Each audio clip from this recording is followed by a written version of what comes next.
সবচেয়ে বিখ্যাত সে ফুটবল তারকা বা ট্রেন্ডিং সিঙ্গার না, ইন্দোনেশিয়ার সুমাত্রার প্রত্যন্ত গ্রামের বাসিন্দা। Welcome to Indonesia. আমরা এসেছি তার গল্প বলতে। একটি ঐতিহ্যবাহী ক্যানোর সামনে দাঁড়িয়ে স্থানীয় প্রতিযোগিতায় তার একক নাচ সারা বিশ্বে তাকে অনুকরণীয় করে তুলেছে। কয়েক সপ্তাহের মধ্যে সে আইকন হয়ে যায়, কিন্তু এই নাচের পেছনে আরো গভীর গল্প আছে।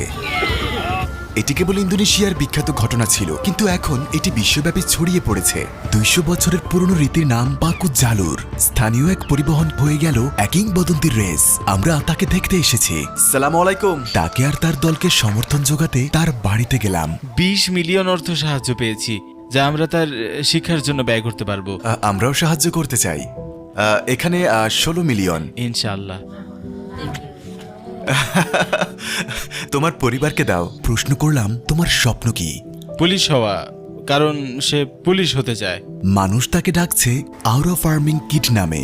তার ব্যক্তিত্ব উজ্জ্বল, আর তার এই গুণাবলী সহজাত। সে স্বেচ্ছায় ফেমাস হয়নি, তার ব্যক্তিত্বে মানুষ তাকে ভালোবাসতে, অনুকরণ করতে বাধ্য হয়েছে। সাবস্ক্রাইব, জলদি সাবস্ক্রাইব করো।